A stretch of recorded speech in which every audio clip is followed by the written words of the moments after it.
السلام علیکم ورحمۃ اللہ وبرکاتہ۔ ان الحمد للہ نحمده ونستعینه ونستغفره ونعوذ باللہ من شرور انفسنا ومن سیئات اعمالنا من يهده الله فلا مضل له ومن يضلل فلا هادي له واشهد ان لا اله الا الله وحده لا شريك له واشهد ان محمدا عبده ورسوله اما بعد فان خير الحديث كتاب الله وخير الهدي هدي محمد صلی اللہ علیہ وعلی آلہ وسلم وشر الامور محدثاتها وكل محدثۃ بدعۃ وكل بدعۃ ضلالہ وكل ضلالۃ فی النار۔ قال اللہ تبارک وتعالی وما آتاکم الرسول فخذوه وما نہاکم عنہ فانتہوا۔ قابل احترام فضیلت الشیخ محمد مختار مدنی حفظہ اللہ، دیگر اہل علم، میرے محترم دینی بھائیوں اور قابل احترام ماں اور بہنوں، پچھلے درس میں حدیث نمبر 39 کا ایک حصہ ہم نے مکمل کیا تھا۔ مناسب یہ سمجھتا ہوں کہ اس حدیث کا متن دوبارہ پڑھ کر ہم آگے بڑھیں۔ یہ حدیث اسلامی احکام میں انسان کی مجبوریوں کی یا اس کی کمیوں کی رعایت کے اعتبار سے ہے کہ ہمارا دین ایک ایسا دین ہے جس میں انسان کی کمیوں کے لیے رعایت موجود ہے۔ جو بھی قانون، جو بھی احکام اللہ تعالیٰ نے دیے ہیں، انسان کے حالات شخصی اعتبار سے یا کسی اور اعتبار سے ایسے ہوتے ہیں کبھی کہ وہ ان احکام کو ادا نہیں کر پاتا ہے، چاہے وہ اوامر کا معاملہ ہو یا مناہی کا، نواہی کا۔ اس سلسلے میں کبھی اس سے صلاحیت اور استعداد کے اعتبار سے کوتاہی اور کمی ہوتی ہے، تو ان کوتاہیوں کے تعلق سے یا ان اعذار کے تعلق سے، عذر کے تعلق سے اسلام میں کیا حکم ہے، یہ حدیث اسی باب میں ہے۔ عن ابن عباس رضی اللہ تعالیٰ عنہما ان رسول اللہ صلی اللہ علیہ وسلم قال ان اللہ تجاوز لی عن امتی الخطأ والنسیان وما استکرہ علیہ، حدیث حسن رواہ ابن ماجہ والبیہقی وغیرہما۔ عبداللہ ابن عباس رضی اللہ تعالیٰ عنہ سے روایت ہے، فرماتے ہیں کہ اللہ کے رسول صلی اللہ علیہ وسلم نے ارشاد فرمایا کہ اللہ تعالیٰ نے میری خاطر میری امت سے درگزر اور معافی کا معاملہ کیا ہے، خطا اور نسیان کے سلسلے میں، اور اسی طرح سے اس معاملے میں بھی جس میں ان پر جبر کیا جائے، ان پر اکراہ کیا جائے۔ اس حدیث میں تجاوز کا معاملہ ہے، یعنی معافی کا معاملہ ہے کہ اللہ کی طرف سے پکڑ اور مواخذہ نہیں ہوگا۔ پوری امت کے لیے یہ حدیث ایک اصول ہے، اور بتایا گیا کہ میری خاطر اللہ تعالیٰ نے ایسا کیا۔ اس میں شرف ہے اللہ کے رسول صلی اللہ علیہ وسلم کا۔ پھر بتایا گیا کہ میری امت سے ایسا اللہ نے کیا ہے۔ معلوم ہوا کہ یہ پچھلی امتوں کے بارے میں نہیں تھا، یہ خصوصیت ہے اس امت کے لیے، اور یہ شرف ہے اس امت کا کہ اللہ تعالیٰ نے اس طرح سے رخصت اور معافی اور درگزر کا معاملہ ان تین چیزوں میں کیا ہے۔ اس تعلق سے پہلی چیز خطا کا معاملہ ہم دیکھ چکے تھے۔ اللہ کے رسول صلی اللہ علیہ وسلم نے فرمایا اذا حکم الحاکم فاجتہد ثم اصاب فلہ اجران واذا حکم فاجتہد ثم اخطأ فلہ اجر۔ اس حدیث کو امام البخاری اور مسلم دونوں نے روایت کیا ہے، اور صحیح بخاری حدیث نمبر 7352 پر یہ موجود ہے، اسی طرح سے مسلم میں حدیث نمبر 1716 پر یہ ہے۔ اس حدیث کو میں دوبارہ اس لیے پڑھ رہا ہوں کہ اس میں ایک شبہ کچھ چیزوں کے سلسلے میں پیدا ہوتا ہے، اس کو دور کرنا بھی ضروری ہے۔ اللہ کے نبی صلی اللہ علیہ وسلم فرماتے ہیں جب ایک حاکم، ایک قاضی، ایک مجتہد فیصلہ کرنے کا اہل جب فیصلہ کرے، اس کے لیے وہ اجتہاد کرے اور اس کا اجتہاد صواب نکل آئے، اس کا اجتہاد حق کے موافق ہو اور صحیح ہو، فلہ اجران، اس کے لیے 2 اجر ہیں۔ وَإِذَا حَكَمَ فَاجْتَهَدَ ثُمَّ أَخْطَأَ فَلَهُ اجر، اور اگر جب وہ حاکم فیصلہ کرے اور اس فیصلے میں اجتہاد کرے اور خطا کر جائے تو اس کے لیے 1 اجر ضرور ہے۔ علماء نے کہا اس میں تقدیم و تاخیر ہے، اس لیے کہ اجتہاد بعد میں ہوتا ہے فیصلہ، یعنی کہا گیا کہ اجتہاد پہلے ہوتا ہے، فیصلہ بعد میں ہوتا ہے۔ لیکن اس میں حکم کہا گیا اور اس کے بعد یعنی فاجتہد کہا گیا. تو ایک حاکم جب فیصلے کے لیے بیٹھے اور اجتہاد کر کے فیصلہ کرے تو ایسی صورت میں دو امکانات ہیں. ایسے مسائل میں جن کے لیے کوئی صاف صریح نص موجود نہ ہو، نئے مسائل ہوں، ان میں پچھلے امور پر غور کر کے، پچھلے قرآن و سنت کے دلائل اور پچھلی مثالیں جو رسول اکرم صلی اللہ علیہ وسلم کے زمانے کی تھیں، ان میں غور کر کے نئے مسائل کا حل جب ایک عالم، حاکم، مفتی، قاضی، مجتہد دیتا ہے، دو چیزوں کا امکان ہوتا ہے. یا تو اس کا فیصلہ صحیح نکل آئے، اللہ کے نزدیک وہ صحیح ہو، دین میں وہ صحیح ہو، یا پھر وہ خطا ہو. چونکہ اس حاکم کی نیت، اس قاضی کی، اس مجتہد کی نیت غلط فیصلے کی نہیں تھی، صحیح فیصلے کی تھی، لیکن علم کی کمی کی وجہ سے، حقیقت کی صحیح معرفت میں تقصیر کی وجہ سے اس سے غلطی ہو گئی جس میں اس کی نیت غلطی کی نہیں تھی. تو اس کو صحیح ہونے کا ثواب تو نہیں ملے گا، لیکن کوشش کرنے کا ثواب ضرور ملے گا. ثواب کا ثواب اس کو نہیں ملے گا، لیکن اس کو کوشش کا یا اجتہاد کا ثواب ضرور ملے گا. تو اس طرح سے دو اور ایک اجر کا معاملہ ہے. یہاں ایک شبہ پیدا ہوتا ہے کہ ٹھیک ہے، جب عالم کو ثواب ملے گا تو اس کی غلطی پر ہم اگر چلتے رہیں اور اس کی خطا کو ہم اختیار کر لیں تو ہم کو بھی ایک ثواب ملنا چاہیے. بعض اوقات جو مقلدین حضرات ہے اس سے استدلال کرتے ہوئے کہہ سکتے ہیں کہ دیکھیے جب ان کے لیے ایک اجر ہے تو وہی اجر ہم کو بھی ملے گا. لیکن یہاں فرق یاد رکھنا ضروری ہے کہ خطا کس کو کہتے ہیں. جیسا شروع میں ہم نے بتایا کہ خطا اس کو کہتے ہیں جس میں انسان کی نیت صحیح پر پہنچنے کی ہو لیکن انجانے میں وہ غلط پر پہنچ جائے. وہ کوشش کریں صحیح نتیجے تک پہنچنے کی، صحیح مسئلہ اور صحیح فتوے کی، لیکن پھر اس سے علم کی کمی کی وجہ سے غلطی ہو جائے اور وہ غلط فیصلہ کر دے. یہ مجتہد میں ہوتا ہے.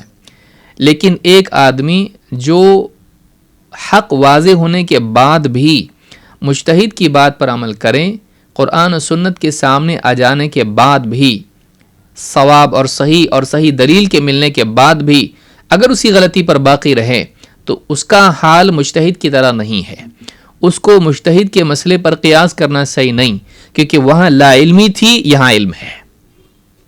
اس کو تو نہیں معلوم تھا. اگر مجتہد کو معلوم ہو جاتا کہ میں جو فیصلہ کر رہا ہوں وہ خطا ہے تو کیا اس پر باقی رہتا؟ نہیں.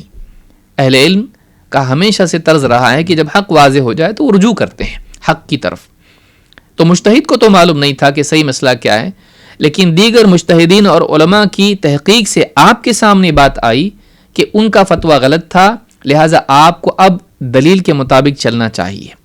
لیکن پھر بھی ایک مقلد یہ کریں نہیں ہم امام کے پیچھے ہی چلیں گے، وہ اجر ہم کو بھی ملے گا. کیسے ملے گا؟ اس کو لا علمی کی کوشش کے ساتھ ملا تو وہ کوشش تو آپ نے کی نہیں. دوسرا یہ کہ اس نے انجانے میں غلطی کی، آپ جانتے بوجھتے اس کی خطا پر چل رہے ہو تو آپ کو کیسے اجر ملے گا؟ بہت ممکن ہے گناہ ملے، کہ جانتے بوجھتے حق کی مخالفت گناہ ہے. تو یہ شبہ نہیں رہنا چاہیے کہ اگر ہم کسی کی تقلید کرتے ہیں تو ایک اجر ہم کو بھی ملے گا. دونوں میں فرق ہے. اولاً تو اجر کا وعدہ مجتہد کے لیے ہے، مقلدین کے لیے نہیں ہے، لہٰذا دونوں میں تفریق یاد رکھنا چاہیے. دوسرا ایک مسئلہ، اس کا دوسرا پہلو یہ ہے کہ اس حدیث کو لوگ، اس کا اطلاق ان لوگوں پر بھی کرنے نہ لگ جائیں جو اہل بدعت ہیں اور جو گمراہ لوگ ہیں. تو کوئی آدمی کہنے لگے کہ جتنے باطل فرقے ہیں ان سے بھی اجتہاد میں غلطی ہو گئی. نہیں، یہ ان لوگوں کے لیے استعمال حدیث نہیں کی جا سکتی ہے جو اپنی بنیادوں ہی میں گمراہ ہو گئے. ایک ہوتا ہے کہ انسان صحیح اصولوں کے ساتھ دین پر چلنے کی کوشش کرے اور بعض جزئیات میں، بعض تحقیقی مسائل میں، اجتہادی معاملات میں اسے غلطی ہو جائے.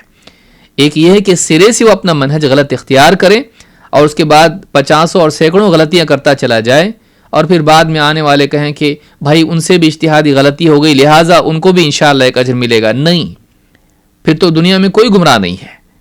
تو یاد یہ رکھنا چاہیے کہ جو قرآن و سنت کے راستے کو چھوڑے، سلف کے منہج کو چھوڑے، اس کے بعد جو غلطیاں کر رہا ہے وہ گمراہی شمار ہوگی، نہ کہ اجتہادی غلطی.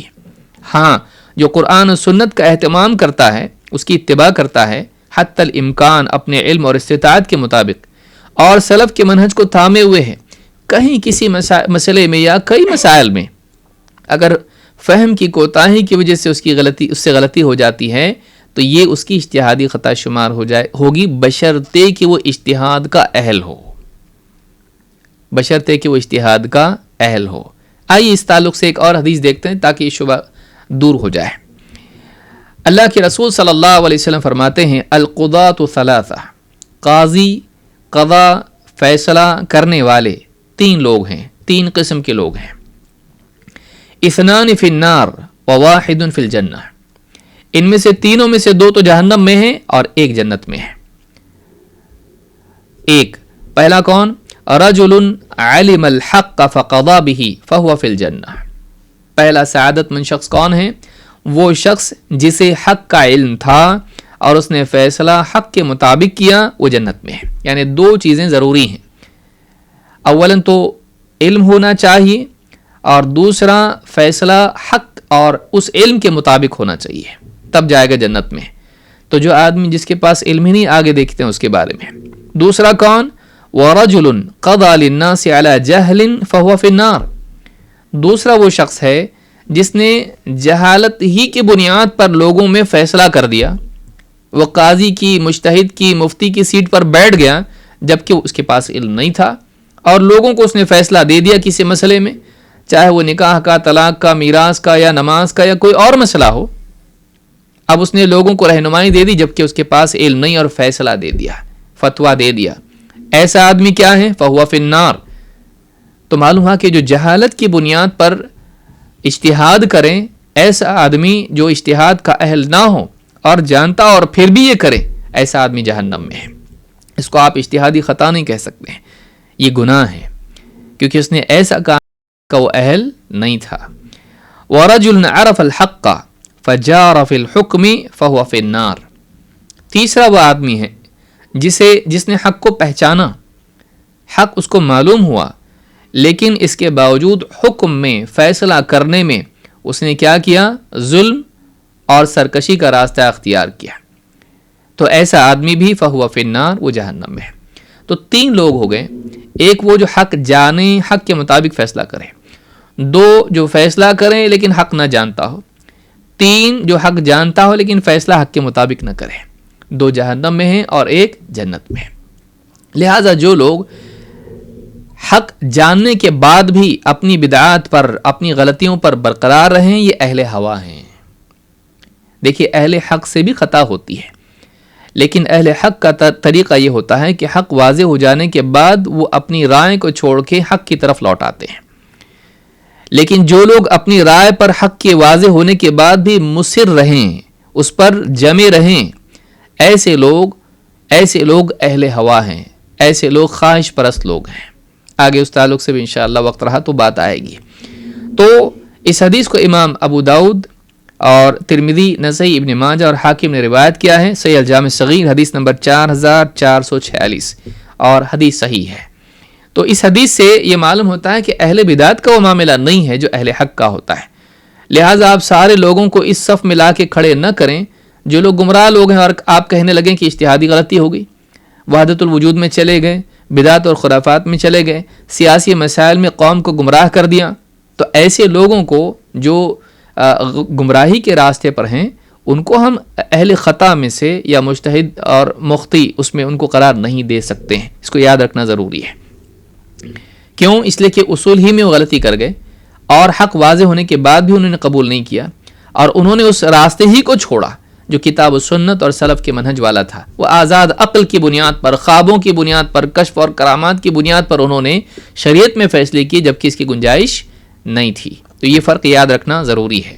اسی طرح سے وہ لوگ بھی جنہوں نے دین کی سیاسی تعبیر کی، دین کو بالکل ایسے خوارج ہوں یا ان کے راستے پر چلنے والے لوگ ہوں، تو ایسے جتنے لوگ ہیں ان کو آپ کیا کہیں گے کہ وہ خطا کرنے والے ہیں؟ نہیں، وہ گمراہ لوگ ہیں۔ کیوں؟ اس لیے کہ انہوں نے دین کی بنیادی تعلیمات ہی میں گمراہی اختیار کی، اصول ہی غلط اپنائے، سلف کا منہج انہوں نے نہیں اپنایا۔ یاد رکھنا ضروری ہے۔ تو یہ دو چیزیں، یعنی پہلی چیز ہوئی کہ کوئی آدمی خطا کر جائے اور اگر اس سے زندگی کے معاملات میں انجانے میں غلطی ہو جائے جبکہ اس کی نیت گناہ کی نہ ہو، غلط کی نہ ہو، تو اللہ کے نزدیک ایسا آدمی گناہ گار نہیں ہے، بلکہ ایسا انسان اس کے ساتھ میں اللہ کا معافی کا معاملہ ہے۔ اس تعلق سے دوسری بات جو حدیث میں آئی ہے وہ نسیان ہے۔ میری امت سے اللہ تعالیٰ نے درگزر کا معاملہ کیا ہے، تو ایک تو خطا ہے، اجتہادی غلطی، سمجھنے میں غلطی، دوسرے یہ کہ بھول ہونا، یعنی بھول جانا، یاد نہ رہنا، یہ بھی انسان کی بشری کمزوریوں میں سے ہے، اور یہ اللہ کی خصائص میں سے ہے کہ اللہ بھولتا نہیں ہے۔ وَمَا كَانَ رَبُّكَ نَسِيًّا، اللہ نے فرمایا تیرا رب بھولتا نہیں۔ یہ جیسے موسیٰ علیہ السلام نے کہا لا يضل ربی ولا ينسى، میرا رب نہ غلطی کرتا ہے اور نہ میرا رب بھولتا ہے۔ لا يضل کا مطلب نہ اللہ غلط فیصلہ کرتا ہے، غلط جاتا ہے نعوذ باللہ، نہ اللہ تعالیٰ بھولتا ہے۔ تو یہ چیز جو ہے اللہ تعالیٰ اس سے پاک ہے، لیکن انسان بھولتا ہے۔ ابن قیم رحمۃ اللہ علیہ فرماتے ہیں رسول اکرم صلی اللہ علیہ وسلم بھی اپنی زندگی میں آپ نے 5 مرتبہ سجدہ سہو کیا ہے۔ نماز میں آپ بھی رکعات کے اعتبار سے یا تحیات کے اعتبار سے تشہد میں آپ بھول گئے، اور اگر آپ نہیں بھولتے تو لوگ عالم الغیب آپ کو بنا دیتے، لیکن اہل توحید کے پاس دلیل ہے، دیکھیے بھولتے ہیں اور اللہ بھولتا نہیں ہے۔ اسی طرح سے آپ صلی اللہ علیہ وسلم اگر نہیں بھولتے تو ہم کو سجدہ سہو کا مسئلہ معلوم نہیں ہوتا ہے، تو عملی طور پر آپ نے اس کی تعلیم ہم کو دی، یہ بھی خیر ہے، اور آپ کی بشریت کی دلیل ہے، اگرچہ آپ عام بشر کی طرح نہیں ہیں، آپ سب سے اعلیٰ ہیں۔ اللہ کے نبی صلی اللہ علیہ وسلم فرماتے ہیں من نسی الصلاۃ فلیصلیھا اذا ذکرھا فإن اللہ قال اقم الصلاۃ لذکری۔ امام مسلم نے اس کو روایت کیا ہے کتاب المساجد و مواضع الصلاۃ میں، حدیث نمبر 680۔ اللہ کے رسول صلی اللہ علیہ وسلم فرماتے ہیں کہ جو نماز بھول جائے فلیصلیھا اذا ذکرھا، تو وہ اسے اسی وقت ادا کریں جب اسے یاد آ جائے۔ فإن اللہ قال اقم الصلاۃ لذکری، اس لیے کہ اللہ تعالیٰ نے فرمایا نماز قائم کر میری یاد کے لیے۔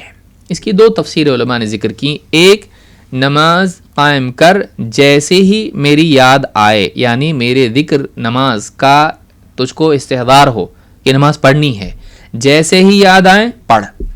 دوسری تفسیر اس میں یہ ہے کہ داخلی طور پر نماز پڑھ میری یاد کے لیے، کہ نماز کی اصل جو ہے اللہ کی یاد ہے۔ اسی لیے منافقین کے بارے میں کیا فرمایا کہ وَلَا يَذْكُرُونَ اللَّهَ إِلَّا قَلِيلًا، نماز کے بارے میں ان کی حالت کیا ہے، وہ اللہ کو نہیں یاد کرتے مگر بہت تھوڑا، اتنا کہ جو کفایت نہ کرے، اتنی قلت جو کفایت نہ کرے، نہ کے برابر ہوتی ہے۔ تو یہاں پر کہا گیا کہ جو آدمی نماز بھول جائے تو یہ نہیں کہا گیا کہ وہ گناہ گار ہوتا ہے، بلکہ یہ کہا گیا کہ فلیصلیھا اذا ذکرھا، جیسے ہی اس کو یاد آ جائے وہ اس کو ادا کر لے۔ تو مثلا کوئی آدمی کام میں مشغول ہو جائے یا کسی اور مسئلے میں ہو یا نیند میں ہو، بھول یا بیٹھا بیٹھا بھول جائے، اس لیے کہ بعض روایتوں میں من نام عن صلاۃ او نسیھا، جو آدمی نماز سے سویا رہ جائیں یا نماز بھول جائے تو اسے فوراً یاد آئے، جیسے یاد آئے فوراً ادا کر لے۔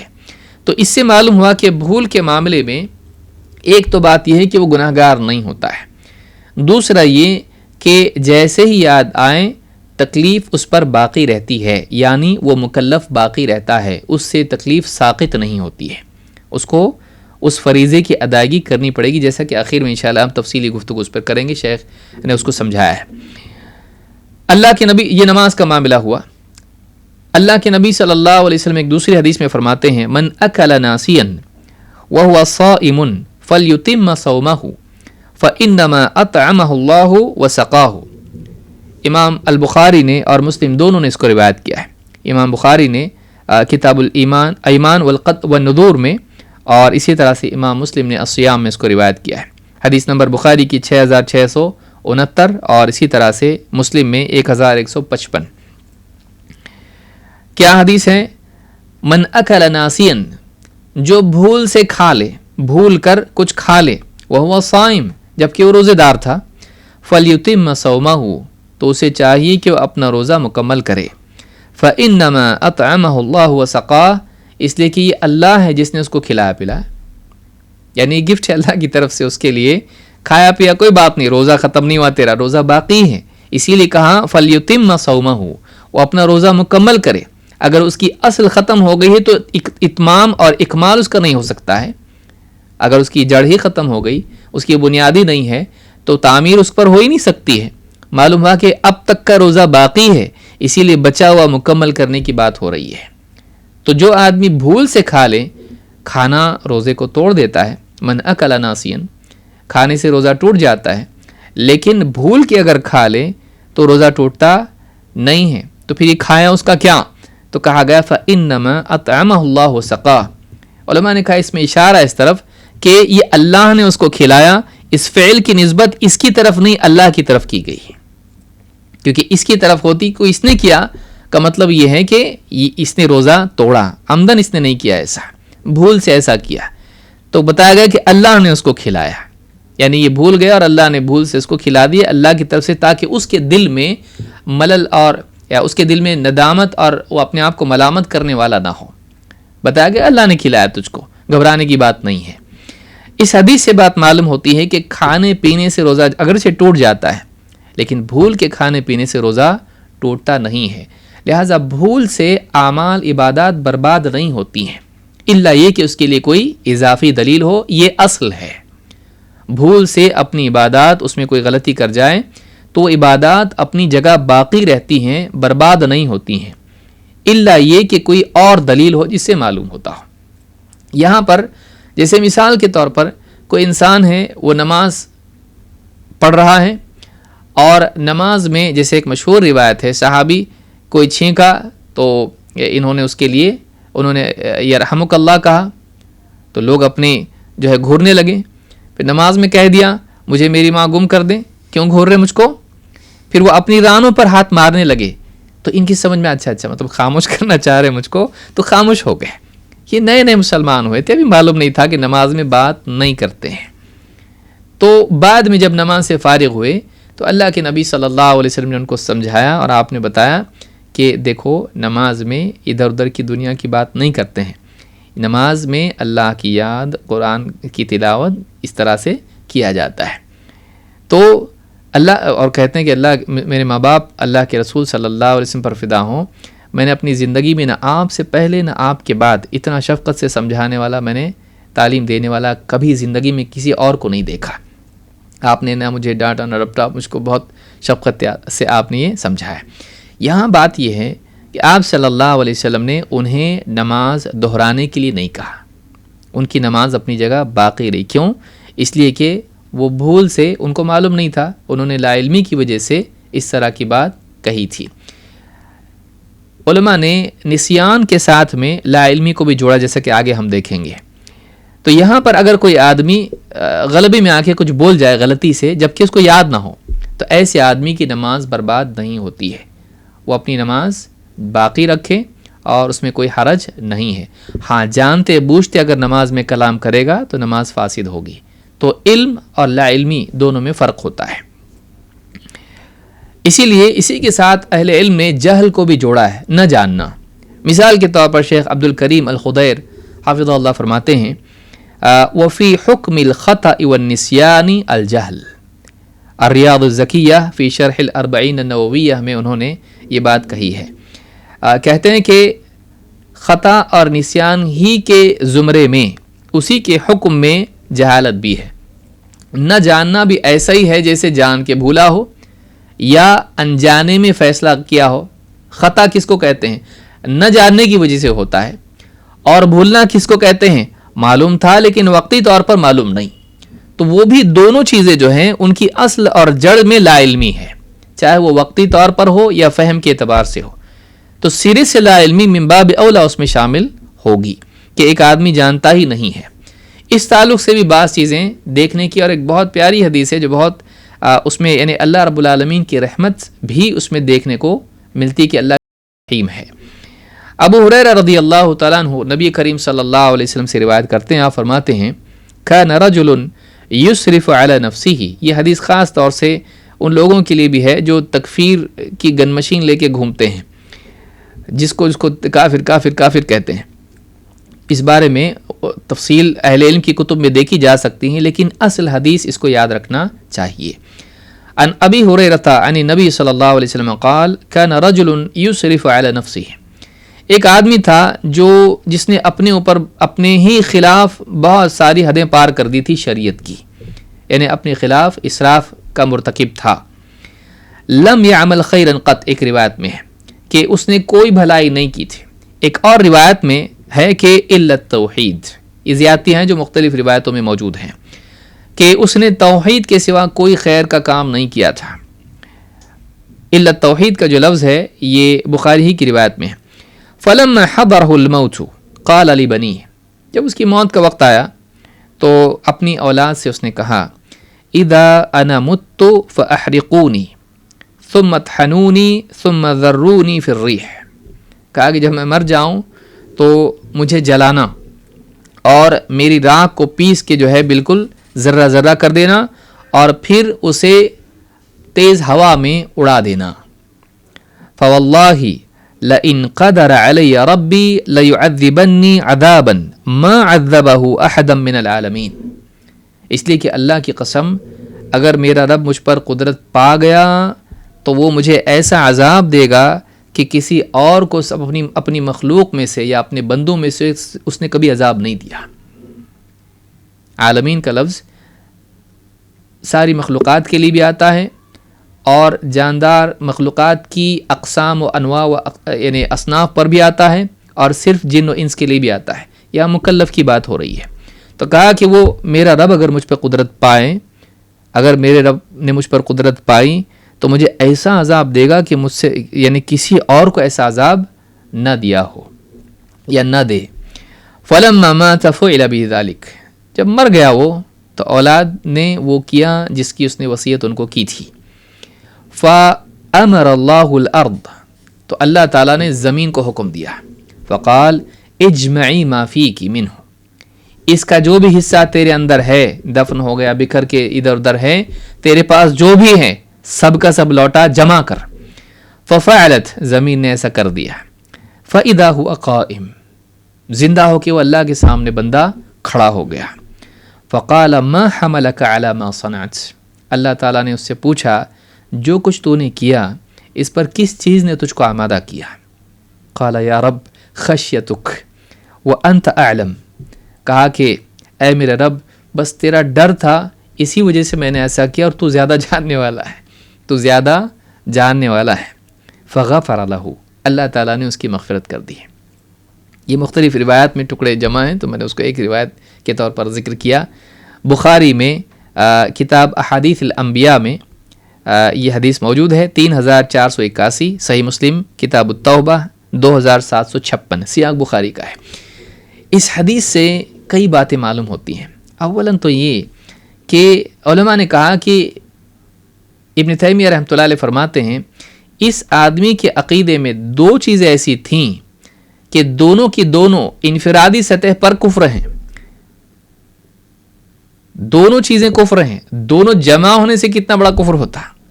نمبر ایک، اس نے جو کچھ کیا تھا یہ اللہ کی قدرت سے اور آخرت کی بعث دوبارہ زندہ ہونے سے فرار کے لیے کیا تھا، یعنی اس کا عقیدہ یہ تھا کہ اگر مجھ کو جلا کے راکھ بنا کے اڑا دیا جائے، بکھیر دیا جائے، تو پھر میں اللہ کی قدرت سے پکڑ سے بھاگ سکتا ہوں، یعنی پھر اللہ تعالیٰ مجھ پر قدرت نہیں پائے گا۔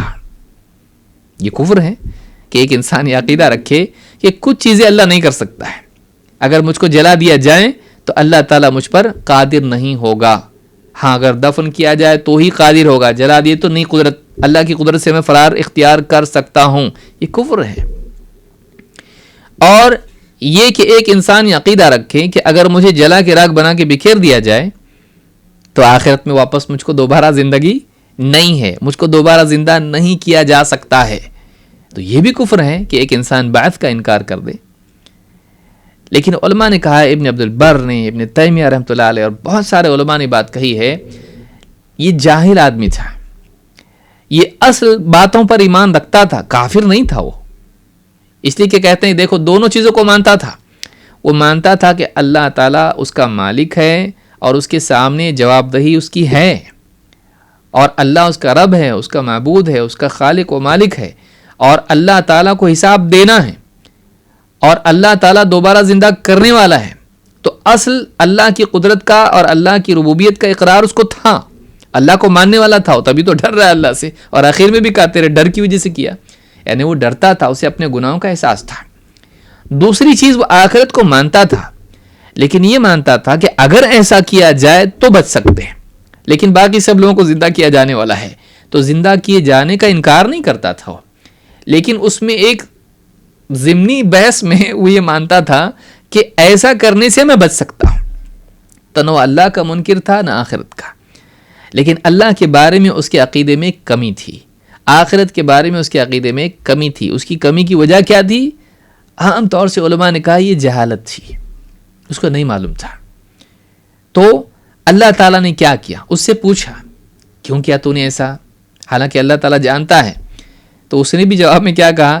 اللہ تیرے ڈر کی وجہ سے میں نے ایسا کیا، بہت ڈرتا تھا میں کہ تو پکڑ کرے گا میری، اور تو خود ہی جانتا ہے، یعنی اس کو یہ بھی معلوم تھا کہ اللہ کو حقائق معلوم ہیں، اللہ کے علم میں وہ کوئی کمی اور عیب نہیں مانتا تھا، اللہ تو زیادہ جانتا میں نے کیوں کیا، میرے دل کی بات تو جانتا ہے۔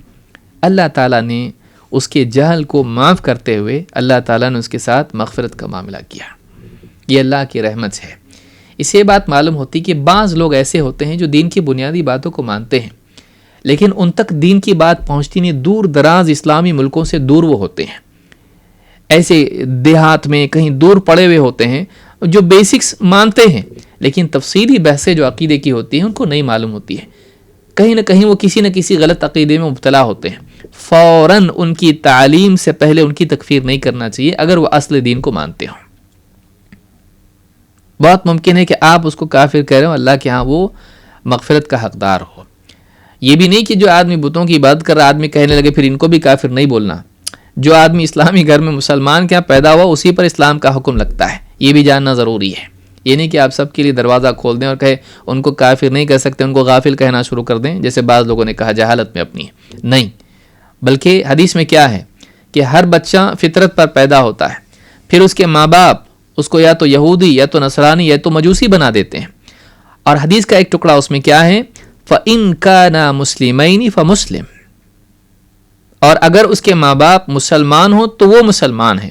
معلوم ہوا کہ اگر ماں باپ مسلمان ہیں تو بچہ بھی مسلمان شمار ہوگا، ورنہ اس کو ان میں شمار کیا جائے گا جس کے ماں باپ جیسے ہیں، تو اس پر ان کا حکم لگے گا۔ اسی لیے بعض جنگوں کے تعلق سے صحابہ نے پوچھا اللہ کے رسول ہم لوگ، اب بات بہت لمبی ہو جائے گی، لیکن بعض جنگوں کے بارے میں صحابہ نے کہا کہ اللہ کے رسول ہم لوگ جب حملہ کرتے ہیں تو بچے بھی اس میں ہوتے ہیں، تو آپ نے فرمایا کہ وہ ان کے ماں باپ کے ساتھ ہیں۔ یہ اخروی اعتبار سے نہیں بلکہ دنیوی اعتبار سے ایک قول کے مطابق کہ دنیا میں ان کا حکم ان کے ماں باپ کا ہے، تو اور دنیا میں مسلمانوں کے بچوں کا حکم ان کے ماں باپ کے ساتھ میں، وہ بھی مسلمان شمار ہوں گے، اور وہ یہودی نصرانی اور مجوسی شمار ہوں گے، کیونکہ دنیا میں انہی کی تربیت میں وہ ہیں اگرچہ بھی بالغ نہیں ہوئے ہیں۔ تو یہاں پر یہ بات معلوم ہوتی ہے کہ مسلمان پر مسلمان کا حکم لگے گا، کیونکہ شہادتین کا اقرار اس کے پاس ہے، یا اس گھر میں وہ پل بڑھ رہا ہے، تب اس پر مسلمان کا حکم لگے گا۔ یہ نہیں کہ آپ سارے لوگوں کو مسلمان کہنے لگیں جن تک اسلام کی دعوت نہیں پہنچی، یہ صحیح نہیں ہے، اور اللہ کے رسول صلی اللہ علیہ وسلم نے ایسا نہیں سکھایا ہم کو۔ اس حدیث سے بات معلوم ہوتی ہے کہ جہالت بھی اللہ کے نزدیک درگزر کی مستحق ہے، وہ جہالت جو لا علمی کی بنیاد پر ہو، کہ ایک انسان کو معلوم ہی نہیں ہے۔ اسی لیے شریعت کے احکام کے تعلق سے بہت سے معاملات میں وہ نہ جاننے کی وجہ سے اگر اس سے غلطی ہو جائے تو ایسا انسان اس پر گناہ نہیں ہے، اس پر گناہ نہیں ہے، لیکن اس کی ضمنی احکام ہم آگے دیکھیں گے۔ تیسری چیز اس میں، یا چوتھی آپ کہہ سکتے ہیں، اکراہ ہے۔ اکراہ کہتے ہیں زور زبردستی کو، مجبور کر دینا، معمولی زبردستی نہیں بلکہ ایسا کہ مجبور کر دینا، ضرر کا اندیشہ انسان کو اس میں ہو، جان کا خطرہ ہو، اس کو ایک دم دشمن اس کے اوپر ہے، تلوار لے کے سر پہ کھڑا ہوا ہے، بندوق اس کے ہاں لگا کے کچھ اس سے کروا رہا ہے، تو ایسی حالت ہو کہ جس میں اس کے لیے مجبوری ہو جائے اور کوئی آپشن اس کے سامنے نہ ہو، کوئی اور راستہ اس کے سامنے نہ ہو، تو ایسی صورت کو، ایسی حالت کو اکراہ کہتے ہیں، کہ کسی کی مجبوری اس کے اوپر ہو، کوئی دباؤ اس پر ایسا ڈالے کہ اس کے سامنے کوئی راستہ ہی نہ ہو، ہلاک ہو جاؤ یا پھر اس کی بات مانو۔ ایسی صورت میں بھی اسلام میں رخصت ہے، غلطی پر معافی ہے۔ اللہ تعالیٰ فرماتا ہے من کفر باللہ من بعد ایمانہ الا من اکرہ وقلبہ مطمئن بالایمان۔ اللہ تعالیٰ فرماتا ہے جو آدمی ایمان لانے کے بعد کفر کر بیٹھے تو اس کی وعید آگے آ رہی ہے، لیکن درمیان میں کہا گیا ہاں لیکن وہ نہیں جس کو مجبور کر دیا گیا جبکہ اس کا دل ایمان پر مطمئن تھا۔ سزا کی بات آنے والی آگے ہے، کس کے لیے؟ جو ایمان لانے کے بعد کفر کر بیٹھے۔ ہاں لیکن یہ لوگ اس میں سے الگ ہیں، کون؟ کہ جن کو مجبور کر دیا جائے لیکن داخلی طور پر ان کا دل ایمان پر مطمئن ہو۔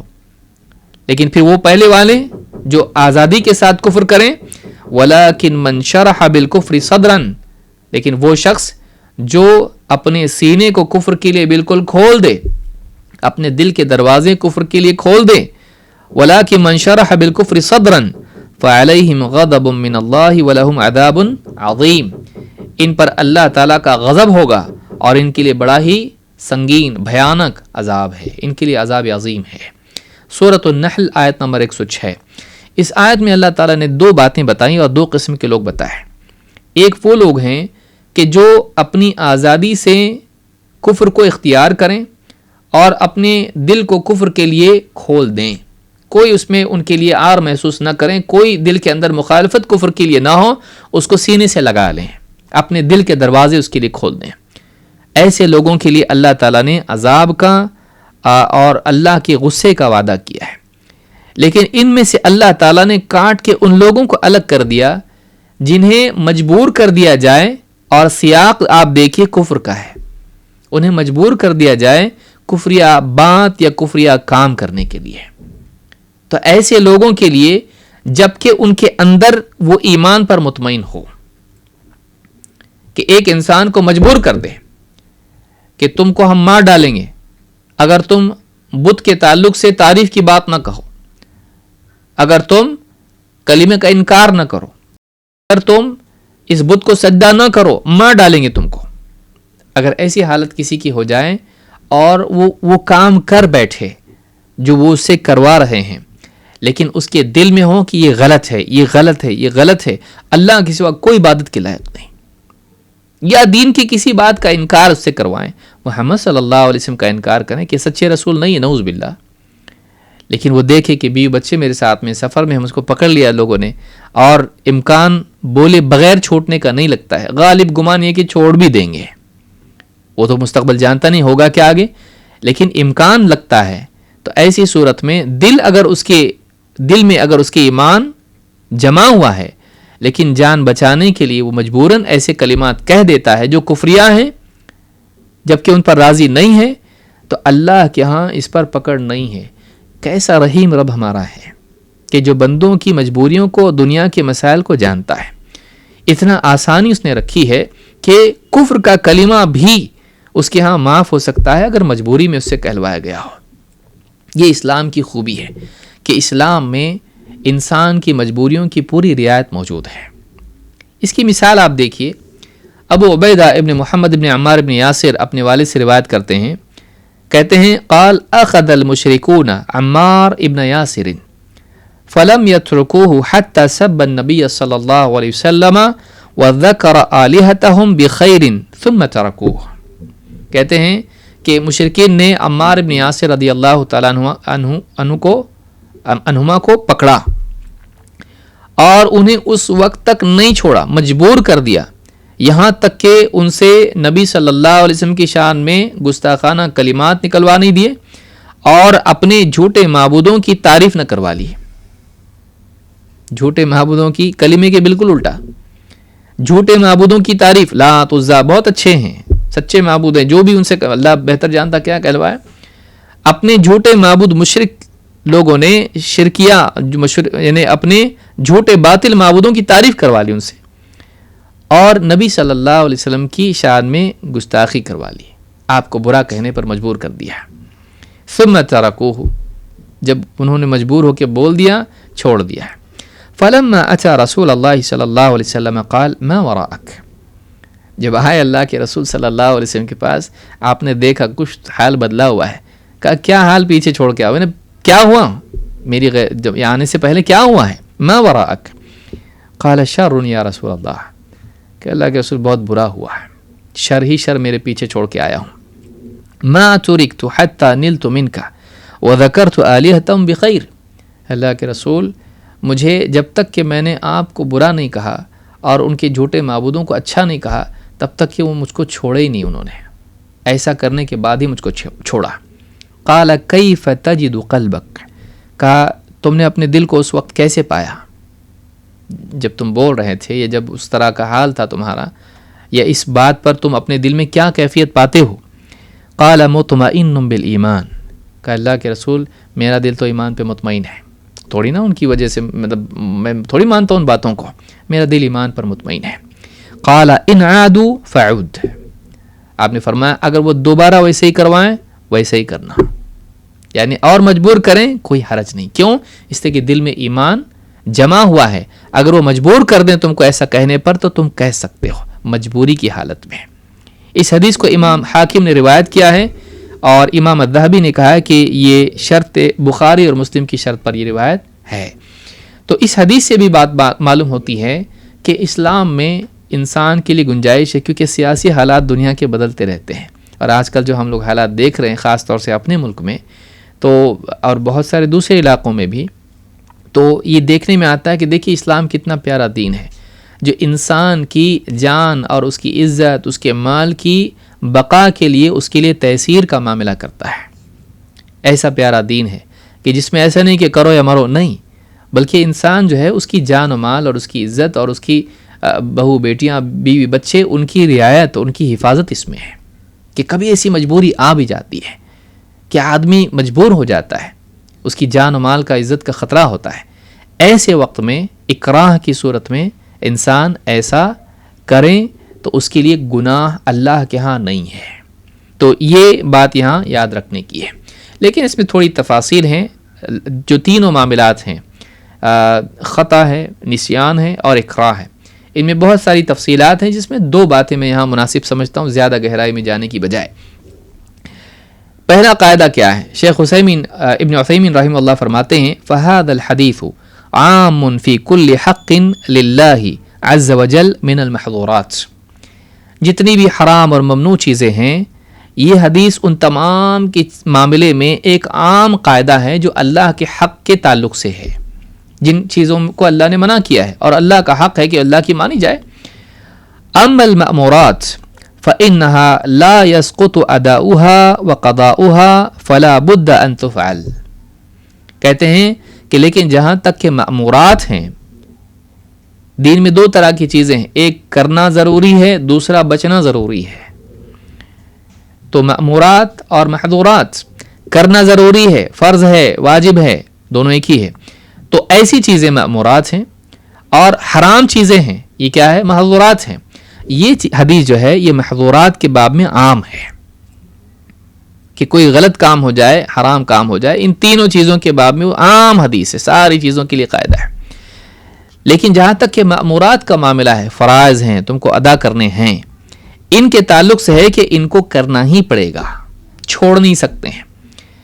ولیکن یسقط الاثم فی تأخیرها بعذر, لیکن اگر بھولنے کی وجہ سے یا کسی مجبوری کی وجہ سے انسان سے وہ چیز مؤخر ہو جائے تو اس تأخیر پر انسان کے لیے گناہ نہیں ہے بلکہ معافی کا معاملہ ہے. فلو ان رجلا, مثال کے طور پر, فلو ان رجلا اکل لحم ابل وهو على وضوء, مثلا ایک آدمی اگر اونٹ کا گوشت کھا لے, یہ بھی نیا مسئلہ معلوم پڑے گا بہت سارے لوگوں کو, اگر اونٹ کا گوشت کھا لے اور وہ وضو کی حالت میں تھا, ولم يعلم ان اکل لحم الابل ناقض للوضوء, اور اسے معلوم نہیں تھا کہ اونٹ کا گوشت کھانے سے وضو ٹوٹتا ہے, فصلى, اور اس نے اسی طرح نماز پڑھ لی, وضو کیا, اونٹ کا گوشت کھایا, نماز پڑھی, فيلزمه ان يعيد الوضوء والصلاة, اس پر لازم ہے کہ وہ دوبارہ وضو کرے اور دوبارہ نماز پڑھے. کیوں؟ اس لیے کہ اونٹ کا گوشت کھانے سے وضو ٹوٹ جاتا ہے, اونٹ کا گوشت کھانے سے وضو ٹوٹ جاتا ہے. تو اب اس کو معلوم نہیں تھا, اب اس نے یا تو معلوم نہیں تھا یا تو بھول کے اس نے نماز پڑھ لی اور اسی وضو سے پڑھ لی جس میں کھانے سے پہلے کیا تھا. اب بعد میں معلوم پڑا, کسی نے کہا ارے آپ نے تو ایسی نماز پڑھ لی, تو کیا ہوا؟ کہا کہ دیکھیے آپ گوشت کھائے نا اونٹ کا, تو مجھ کو تو نہیں معلوم تھا, تو کیا مطلب ختم ہو گیا معاملہ؟ نہیں. اس لیے کہ اب آپ کو پھر سے وضو کر کے نماز پڑھنی پڑے گی. جو مأمورات ہیں وہ چیزیں ختم نہیں ہوتی ہیں, ان کی ادائیگی باقی رہتی ہے. تو کہتے ہیں وَذَلِكَ لِأَنَّ الْوَاجِبَ يُمْكِنُ تَدَارُكُهُ مَعَ الْجَهْلِ. کہتے ہیں اس لیے کہ جو واجبات ہیں جن کا ادا کرنا لازم ہے تو جہالت کے ساتھ ان کا تدارک ممکن ہے. بھائی میں نے غلطی کر دی فلاں چیز میں یا بھول گیا تھا, ٹھیک ہے, اب یاد آیا, اب معلوم ہوا, اب اس کی بھرپائی میں کر سکتا ہوں. جو نہیں کیا وہ کرنا ہے, کرنے کا امکان باقی ہے. وَأَمَّا الْمُحَرَّمُ لَا يُمْكِنُ تَدَارُكُهُ لِأَنَّهُ فَعَلَهُ وَانْتَهَى مِنْهُ. لیکن جو حرام چیزیں ہیں تو اب جیسے کسی آدمی کو معلوم نہیں تھا کہ فلاں چیز پینا حرام ہے, فلاں چیز کرنا حرام ہے, کر لیا اس نے, بعد میں معلوم پڑا ایسا کرنا حرام. اب کیا واپس جا کے نہیں کرے گا؟ وہ تو ہو گیا, وقت چلا گیا اس کا. وہ کیے ہوئے کو نہیں کرنا نہیں کر سکتا ہے, ہاں نہیں کیے ہوئے کو واپس سے کر سکتا ہے. تو کہتے ہیں حرام میں تو واپس تدارک نہیں ہو سکتا ہے, لیکن فرائض میں, واجبات میں, اوامر میں اللہ تعالیٰ کے تدارک ہو سکتا ہے کہ جو نہیں کیا یا غلط کیا اس کو صحیح طور پر کر لے.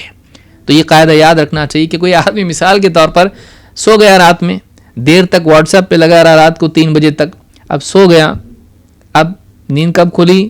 آرام سے 10 بجے کھلی. اس کے بعد میں اٹھ کے کہنے لگے کہ حدیث میں دیکھو کیا ہے, اللہ تعالیٰ نے درگزر کا معاملہ کیا ہے میری امت سے, کس بارے میں؟ نسیان کے معاملے میں یا فلاں چیز کے بارے میں. تو میں بھول گیا تو نماز ساقط ہو گئی, یا کام میں لگا رہا اور عصر کی نماز چلی گئی یا مغرب چلی گئی اور اگلی نماز کا وقت آ گیا, چلی گئی نا نماز, بھول گیا, ختم, معافی ہے. نہیں, اس کو وہ نماز ادا کرنی پڑے گی.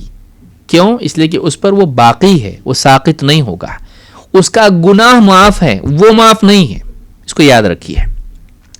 عمل چھوڑنا معاف نہیں ہے, ہاں چھوٹ گیا اس کا گناہ معاف ہے, آگے یاد آنے کے بعد چھوڑنا معاف نہیں ہے. اس کو یاد رکھنا چاہیے. یہ شرح 40 میں شیخ عثیمین نے قاعدہ بیان کیا ہے. دوسرا قاعدہ اس میں یہ ہے کہ شیخ ہی فرماتے ہیں, شیخ ابن عثیمین کہتے ہیں کہ جمیع المحرمات فی العبادات وغیر العبادات اذا فعلها الانسان جاہلا او ناسیا او مکرہا فلا شیء علیہ فیما یتعلق بحق اللہ. تمام عبادات یا عبادات کے علاوہ دوسرے معاملات, ان کے تعلق سے جتنے بھی حرام چیزیں ہیں, اگر انسان جہالت سے, بھول کے یا مجبور کر دیا جائے اور وہ کر بیٹھے, اس پر کوئی گناہ نہیں ہے ایسے معاملات میں جو اس کے اور اللہ کے درمیان ہوں, جو اللہ کے حقوق اس پر ہوں. فلا شیء علیہ فیما یتعلق بحق اللہ اما حق الآدمی فلا يعفى عنہ من حیث الضمان.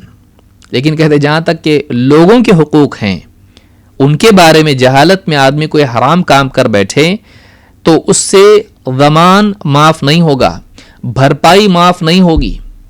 آپ نے لا علمی میں کسی کو نقصان پہنچا دیا تو آپ کہیں کہ معلوم نہیں تھا, غلطی سے ہو گیا, تو کوئی بھرپائی نہیں, آپ کو اس کا خرچ اٹھانا پڑے گا, اس کی نقصان کی بھرپائی آپ کو کرنی پڑے گی, چاہے بھول سے ہوا ہو, لا علمی سے ہوا ہو اور غلطی سے ہوا ہو. جیسے آپ نے غلطی سے گاڑی چلاتے ہوئے کسی کا نقصان کر دیا, ایکسیڈنٹ اس کا ہو گیا, تو جو بھی بھرپائی شرعی اعتبار سے آپ پر لازم ہوتی ہے آپ کو کرنی پڑے گی, آپ کو بھرپائی اس کی کرنی پڑے گی. کیوں؟ اس لیے کہ وہ حق آدمی کا ہے, گناہ معاف ہے, بھرپائی معاف نہیں ہے. کہتے وَإِن كَانَ يُعْفَى عَنْهُ مِنْ حَيْثُ الْإِثْمِ, اس سے گناہ معاف ہوگا لیکن بھرپائی معاف نہیں ہوگی. یہ قاعدہ یاد رکھنا چاہیے. بلکہ شیخ عثیمین میں ضمناً ایک جو ہے مسئلہ یہ بتایا ہے کہ اگر کسی کو مجبور کر دیا جائے کہ فلاں کو قتل کرو, اگر وہ مجبور ہو کہ اس کو قتل کریں تو بعد میں جب ثابت ہو جائے کہ ایسا ہوا ہے تو اس کو سزا میں قتل کیا جائے گا, اگرچہ اس نے مجبوراً قتل کیا ہے. کیوں؟ اس لیے کہ وہ آدمی کا حق ہے, اس کے لیے جائز نہیں ہو سکتا کہ وہ کسی اور کا قتل کرے. مجبوری میں اس کے لیے کسی اور کو ضرر پہنچانا جائز نہیں ہے. بھائی میری جان بچا دوسرے کو قتل کر دیا تو اس سے اپنی جان بچانا تو ٹھیک ہے، لیکن دوسرے کو قتل کرنا کیسے ساقط ہو سکتا ہے؟ تو بعد میں اسلامی حکومت میں اس کے لیے سزا اس کی ہوگی، یا جو بھی احکام قتل کے ہوتے ہیں اس کے ساتھ ہوں گے۔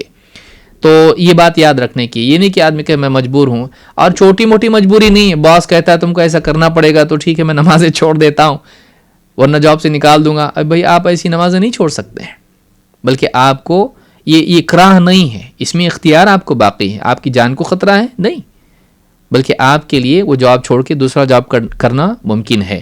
تو ایسی چھوٹی چھوٹی چیزیں، بیوی نے کہا مت جائیے گھر میں بیٹھیے اور آدمی نمازیں چھوڑ رہا ہے، یا فلاں چیز مت کیجیے، ایسا نہیں کر سکتے ہیں۔ یا بیوی چاہتی مجبور کر دی ستا کے کہ گھر میں مجھ کو ٹیلی ویژن چاہیے اور گانے اور فلمیں چاہیے، کہا میرے اوپر بیوی کا اکراہ ہے، تو قوام ہے گھر کا، تجھ کو چاہیے کہ بیوی کو تابع کرے دین کے، یا بچوں کے تعلق سے، یا فلاں پڑوسی۔ اکراہ اس کو نہیں کہتے ہیں، اکراہ اس کو کہتے ہیں کہ انسان کے لیے خطرہ ہو جان کا، تو ایسی صورت میں اکراہ ہوتا ہے، ورنہ چھوٹی چھوٹی مجبوریوں کو آدمی بہانہ نہیں بنا سکتا ہے۔ علی کل حال، تو اس حدیث میں یہ 3 باتیں ہم کو معلوم ہوئی کہ خطا، نسیان اور اکراہ کا معاملہ ہم نے دیکھا۔ آئیے آگے بڑھتے ہیں، حدیث نمبر 39 اب آگے بڑھ کے ہم دیکھتے ہیں، جس میں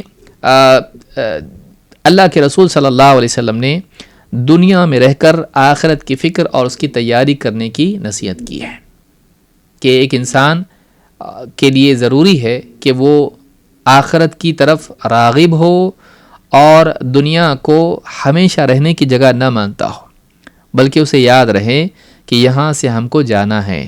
ہم سے پہلے کتنے بادشاہ آئے، بڑے بڑے لوگ آئے، اچھے برے سب تھے، انبیاء بھی آئے، وہ دنیا سے چلے گئے۔ ہم بھی یہاں ہمیشہ رہنے کے لیے نہیں آئے، یہ وقتی ٹھہرنے کے لیے مسافر خانہ ہے، یہاں سے ہم کو ایک دن جانا ہے۔ حدیث کیا ہے؟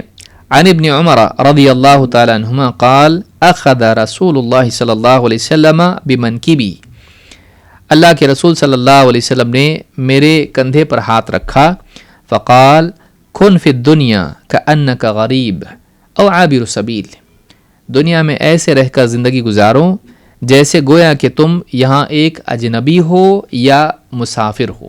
عابر سبیل، راستہ چلنے والا۔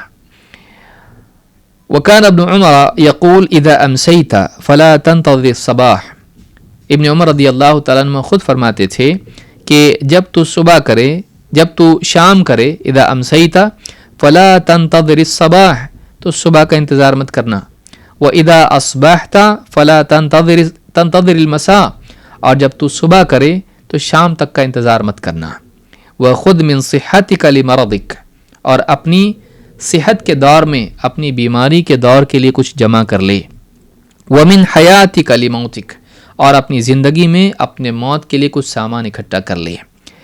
اس کو امام البخاری نے روایت کیا ہے، رواہ البخاری۔ اس حدیث میں اللہ کے رسول صلی اللہ علیہ وسلم نے دنیا میں مومن کے رہنے کے اور زندگی گزارنے کے اسلوب اور طریقے اور طرز کو بیان کیا ہے، مومن کو دنیا میں کیسے رہنا چاہیے۔ اور آپ نے فرمایا کن فی الدنیا کأنک غریب او عابر سبیل، دنیا میں ایسا رہ گویا کہ تو ایک اجنبی ہے یا تو مسافر ہے۔ 2 باتیں آپ نے بیان کی۔ اللہ تعالیٰ نے قرآن کریم میں بھی فرعون کے دربار میں جو مومن تھا اس کے بارے میں اس کا جو خطاب ذکر کیا ہے، سورہ غافر یا جس کو سورہ مؤمن بھی کہا جاتا ہے، آیت نمبر 39 میں اس نے اپنی قوم کو نصیحت کرتے ہوئے کیا کہا؟ یا قومی انما هذه الحیات الدنیا متاع وان الآخرۃ ہی دار القرار، کہا اے میری قوم، یہ جو دنیا کی زندگی ہے یہ بس چھوٹی سی پونجی ہے، تھوڑا سا متاع ہے، تھوڑی لذت اٹھانے کی چیز ہے، ٹیمپرری، یہ یعنی کیا کہیں اس کو، لذتیں ہیں۔ وَإِنَّ الْآخِرَةَ هِيَ دَارُ الْقَرَارِ، اور ہمیشہ رہنے کا گھر یہ آخرت ہے۔ دنیا تو وقتی لذت ہے، وقتی متاع ہے، وقتی پراپرٹی ہے، تھوڑی سی چیز ہے جو آج تمہاری مٹھی میں ہے، لیکن اصل رہنے کا ٹھکانہ اور گھر جو ہے وہ آخرت ہے۔ تو یہ جو مزاج ہے یہ مومن کا ہونا چاہیے، اصل ہمارا گھر آخرت کا۔ اسی لیے حضرت عمر رضی اللہ تعالیٰ عنہ جب اللہ کے رسول صلی اللہ علیہ وسلم کے گھر میں گئے اور آپ کے گھر کے حال کو دیکھا، رو دیے۔ آپ نے کہا اے عمر کیوں روتے ہو؟ کہا اللہ کے رسول، قیصر اور کسریٰ ثمار اور انہار میں ہے اور آپ اللہ کے رسول ہیں اور آپ کے گھر کا یہ حال ہے. آپ نے کہا عمر کیا تم یہ اس بات پر راضی نہیں ہو کہ ان کے لیے دنیا میں ہو اور ہمارے لیے آخرت میں؟ تو کہا کہ ہاں اللہ کے رسول بھلا. تو اس سے معلوم ہوتا ہے کہ مومن دنیا کی محرومی کو آخرت کے ساتھ جوڑ کے دیکھتا ہے. اس کے سوا قلب کی تسکین کا اور کوئی ذریعہ مومن کے لیے نہیں ہے. دنیا میں محرومی بادشاہ کو بھی ہونی ہے، سب کو سب نہیں ملتا. یہاں آدمی وقتی طور پر ہے، آج ہم ہیں کل نہیں ہے. سارا یہاں تھوڑی جمع کرنا ہے، جمع کر کے رکھیں گے اور ہم جائیں گے، فائدہ کیا ہے؟ آخرت میں ہم کو جا کے رہنا ہے. بہت سارے لوگ دوسرے ملکوں میں، کوئی امریکہ میں، کوئی سعودی میں، کوئی ہانگ کانگ میں اور کوئی کہیں اور جا کے رہ رہا ہے. فیملی یہاں پر ہے ہندوستان میں، فلاں ملک میں، فلاں ملک میں. اب وہ کیا سوچتا ہے؟ وہیں جا کے بنگلے بنا رہا، وہیں جا کے سب کچھ کر رہا. نہیں، وہ پیسے بچاتا ہے، بھیجتا رہتا ہے، جماتا رہتا ہے. سوچتا ہے کہ میں جب اپنے ملک میں جاؤں گا، اپنے دیش میں جب جاؤں گا، وہاں جا کر ایک دم اچھے سے بزنس کروں گا، گھر بناؤں گا، گاڑیاں خریدوں گا، سب کچھ کروں گا. وہاں میرا گھر ہے، یہاں تھوڑی ہے. یہاں تو کیسے بھی رہ لیتا ہوں میں. ایک روم میں 10 لوگ رہ رہے ہیں، پلنگ کے نیچے کے پلنگ کے نیچے پلنگ کے نیچے پلنگ، اس طرح سے لوگ رہتے ہیں. کیوں؟ یہاں ہمیشہ تھوڑی رہنا ہے، یہاں ہمیشہ نہیں رہنا ہے. ہم وقتی طور پر یہاں پر ہیں، اصل گھر ہمارا کہیں اور ہے. یہ مزاج مومن کا ہونا چاہیے. اس مزاج کے نتیجے میں بہت ساری خیر وجود میں آتی ہے اور دنیا کو ہمیشگی کی جگہ سمجھنے سے بہت سارے شرور جنم لیتے ہیں. عبداللہ ابن مسعود رضی اللہ تعالیٰ عنہ فرماتے ہیں نام رسول اللہ صلی اللہ علیہ وسلم علی حصیر. اللہ کے رسول صلی اللہ علیہ وسلم بوریے پر سوئے، لیٹے. فقام، جب آپ بیدار ہوئے، اٹھے. وقد اثر فی جنبہ، تو آپ کے وہاں لیٹنے سے آپ کے بدن پر بوریے کے سختی کی وجہ سے نشان بنے ہوئے تھے. بوریے پر آدمی سو جائے اور جسم پر نشان ہوں گے. فقلنا یا رسول اللہ لو اتخذنا لک وطاء، کہ اللہ کے رسول کاش کہ ہم آپ کے لیے تھوڑا سا جیسے گدے جیسا کچھ بنا دیتے کہ اس پر آپ آرام کرتے. فقال ما لی وللدنیا، آپ نے کہا میرا دنیا کا کیا لینا دینا. ما انا فی الدنیا الا کراکب استظل تحت شجرۃ ثم راح وترکها. آپ نے فرمایا میرا اور دنیا کا کیا لینا دینا. میں دنیا میں ایسا ہوں جیسے ایک الا کراکب، جیسے کوئی سوار ہو جو کسی پیڑ کے نیچے آرام کرنے کے لیے تھوڑی دیر بیٹھا ہے اور پھر تھوڑی دیر آرام کر کے وہ نکل جائے گا، اس پیڑ کو چھوڑ کے آگے بڑھ جائے گا. اللہ کے نبی صلی اللہ علیہ وسلم کا یہ مزاج تھا کہ میں مسافر کی طرح ہوں، یہاں تھوڑے دن کے لیے ہوں، اب مجھ کو ایک دن جانا ہے یہاں سے، تو یہیں سب میں اپنا معاملہ بنا. کوئی آدمی پیڑ کے نیچے آرام کے لیے بیٹھا ہو تو کیا اس پیڑ کے نیچے سارا گھر سجاتا ہے، سارا متا سجا کے وہیں اپنا ٹھکانہ بناتا ہے؟ نہیں، اس کو معلوم ہے تھوڑی دیر کے لیے میں یہاں رکا ہوا، مجھ کو آگے بڑھنا ہے. اللہ کے نبی صلی اللہ علیہ وسلم ایسا ہی مزاج لے کے زندگی گزارتے تھے. آپ بوریے پر سو رہے ہیں. آج ہم اتنی ساری راحتوں کے باوجود دنیا میں شکایت اللہ کی کرتے ہیں، کتنی شرم کی بات ہے.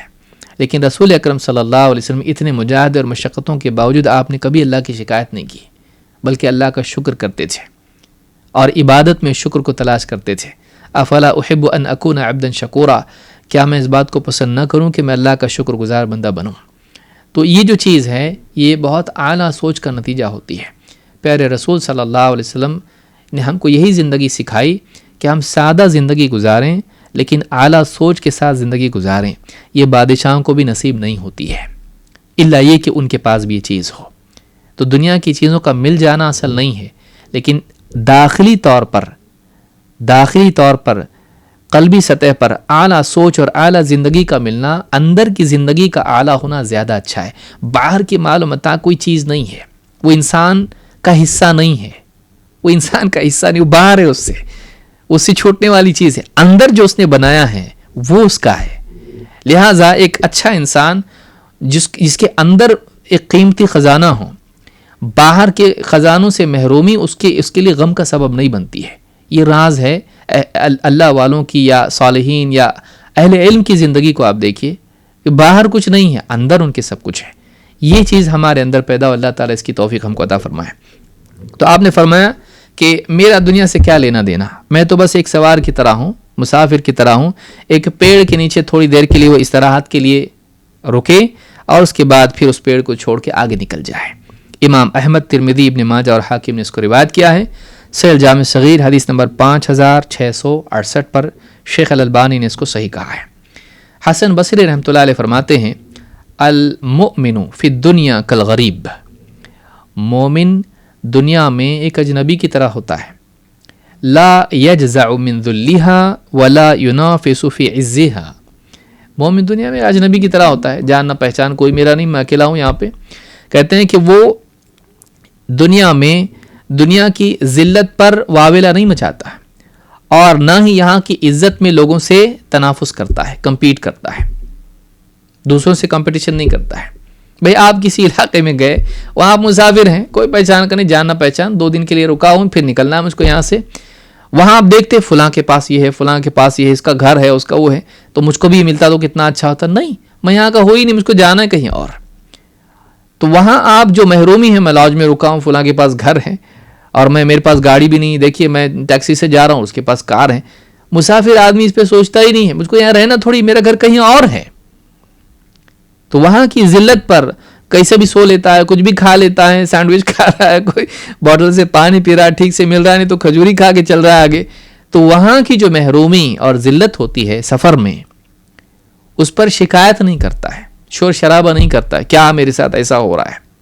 اور وہاں دوسروں کو جو ملا ہوا ہے اس میں ان کے ساتھ کمپٹیشن نہیں کرتا ہے کہ کسی شہر میں جا کے 2 دن کے لیے ٹھہرا ہے، دیکھا اس کے پاس یہ گھر ہے تو میں بھی اس سے اچھا گھر یہاں بناؤں.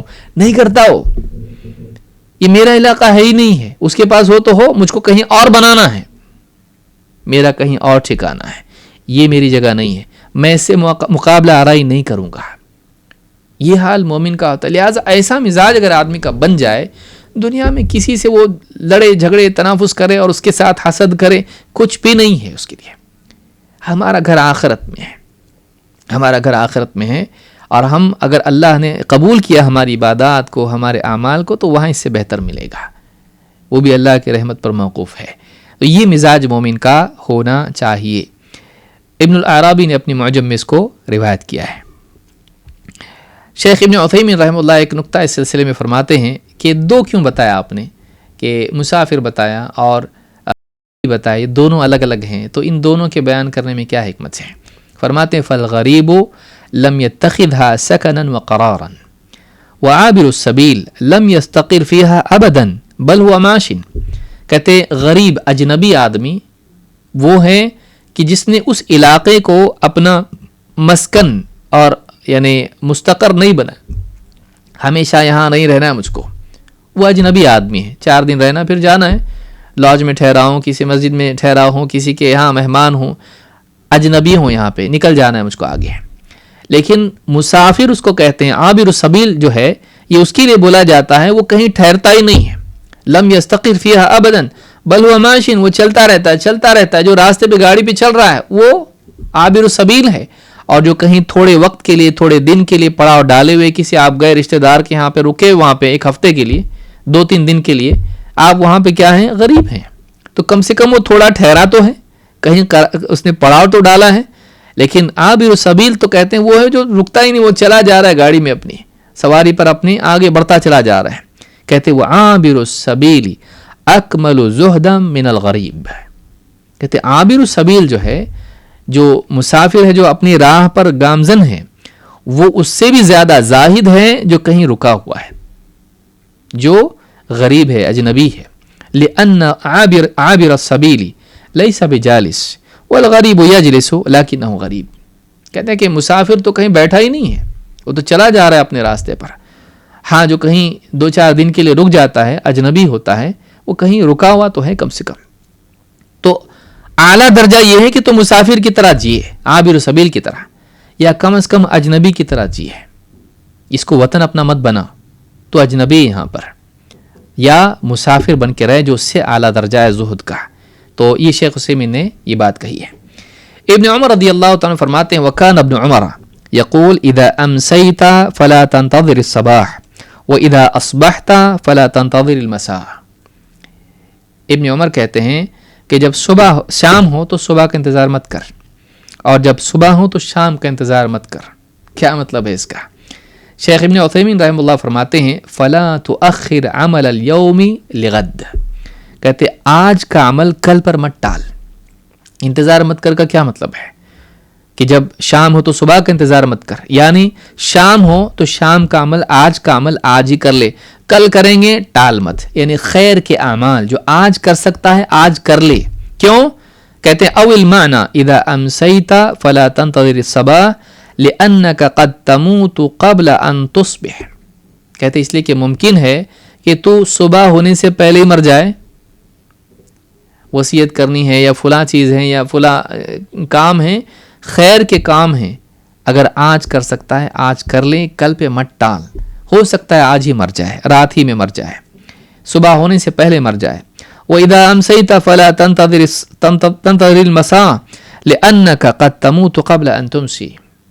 اور جب صبح ہو تو شام تک مت ٹال، ممکن ہے کہ شام ہونے سے پہلے تو مر جائے. شیخ عثیمین نے یہ شرح 40 میں بات کہی.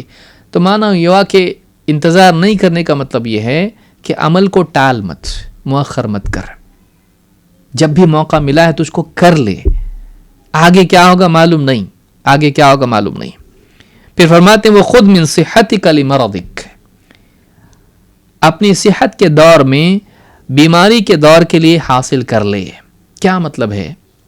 اللہ کے رسول صلی اللہ علیہ وسلم فرماتے ہیں اذا مرض العبد او سافر کتب له مثل ما كان يعمل مقیما صحیحا. امام البخاری نے الجہاد والسیر میں 2996 پر اس کو ذکر کیا ہے. فرماتے ہیں اللہ کے رسول صلی اللہ علیہ وسلم جب ایک بندہ بیمار ہوتا ہے یا سفر میں ہوتا ہے تو اس کے لیے وہی ثواب لکھا جاتا ہے جب وہ ان اعمال کا اہتمام کرتا تھا جب وہ مقیم تھا اور صحت مند تھا. بیماری میں کچھ کام چھوٹ جاتے ہیں جو پابندی سے آدمی کرتا ہے، اور اسی طرح سے سفر میں جب آدمی ہوتا ہے تو بہت سارے کام آدمی جو اپنے مقام پر کرتا ہے وہ چھوٹ جاتے ہیں، بہت ساری نیکیاں چھوٹ جاتی ہیں. تو جس آدمی کا حضر میں اور صحت کے دور میں کسی نیکی کا معمول رہا ہو، اگر وہ بیمار پڑ جائے یا مسافر ہو اور وہ نہ کر پائے، پچھلے معمول کی وجہ سے وہ لکھا جاتا ہے. تو حدیث سے مراد یہ ہے کہ اپنی صحت کے دور میں اپنی بیماری کے لیے جمع کر لے. مطلب صحت کے دور میں اعمال کا اہتمام کرتا رہے، کیونکہ بیماری کے دور میں شاید تو نہ کر پائے. تو اگر صحت کے دور میں تیرا معمول تھا تو اس دور میں تجھ کو یہ ثواب ملتا رہے گا. تو اس دور کے لیے آج عمل کر، تاکہ تب بھی تجھ کو مداومت کی وجہ سے اللہ تعالیٰ اپنے فضل و کرم سے عطا کرے. وَمِنْ حَيَاتِكَ لِمَوْتِكَ، اور اپنی زندگی میں اپنی موت کے لیے جمع کر لے. یعنی ایسے اعمال کر زندگی میں جن کا ثواب تجھ کو مرنے کے بعد بھی ملتا رہے. اللہ کے نبی صلی اللہ علیہ وسلم فرماتے ہیں اذا مات الانسان انقطع عنہ عمله الا من ثلاثہ.